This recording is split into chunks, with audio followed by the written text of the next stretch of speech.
प्रदेश की योगी सरकार भ्रष्टाचार को लेकर फुल ऑन एक्शन मोड में है। इस बीच सीएम योगी ने अपने अधिकारियों और कर्मचारियों पर भी सख्ती बरतने से परहेज नहीं कर रहे हैं। सरकारी अधिकारियों की संपत्ति को लेकर अब सीएम योगी ने एक बड़ा फैसला ले लिया है। अब तक सरकार को जिन सरकारी कर्मचारियों ने अपनी चल अचल संपत्तियों का ब्यौरा नहीं दिया है, उनका वेतन रोक दिया गया है। योगी सरकार ने बड़ा फैसला लेते हुए इस बार उन सरकारी अधिकारियों की सैलरी रोक दी है जिन्होंने अपनी चल अचल संपत्ति का पूरा ब्यौरा अब तक सरकार के पास जमा नहीं किया है।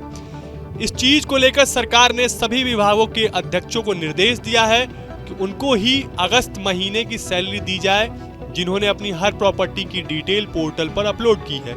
जिन्होंने ऐसा नहीं किया है उनको अगस्त महीने की सैलरी नहीं मिलेगी। शासन के इस आदेश के बाद सभी विभागों में हड़कंप मच गया है।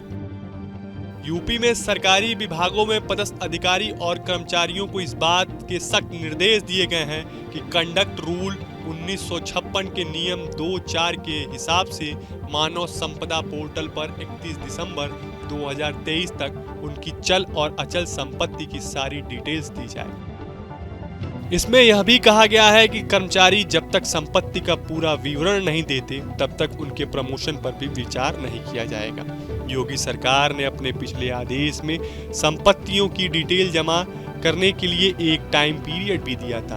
अब सरकार की ओर से जारी आदेश में कहा गया है कि 6 जून 2024 को जारी शासनादेश में पोर्टल पर जानकारी देने के लिए 30 जून 2024 की तारीख दी गई थी।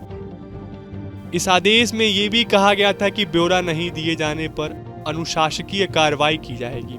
राज्य सरकार के क्रमिक विभाग ने 11 जुलाई को चल अचल संपत्ति ब्यौरा देने के लिए निर्धारित समयावधि 31 जुलाई 2024 तक बढ़ा दी थी। इसके बावजूद भी पोर्टल पर कुछ कर्मचारियों ने जानकारी साझा नहीं की थी। इसके बाद ये फैसला लिया गया।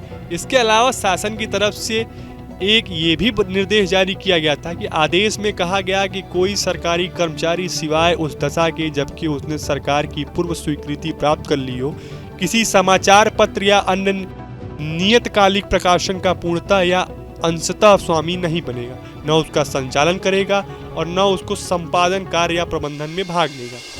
शासनादेश में कहा गया था कि कोई सरकारी कर्मचारी सिवाय उस दशा में जबकि उसने सरकार की या संबंध में सरकार द्वारा अधिकृत किसी अन्य प्राधिकार की पूर्व स्वीकृति प्राप्त कर ली हो अथवा जब वह अपने कर्तव्यों का सद्भाव से निर्वहन कर रहा हो, किसी रेडियो प्रसारण में भाग नहीं लेगा या किसी समाचार पत्र या पत्रिका को लेख नहीं भेजेगा और गुमनाम से अपने नाम में या किसी अन्य व्यक्ति के नाम से किसी समाचार पत्र या पत्रिका को कोई पत्र नहीं लिखेगा।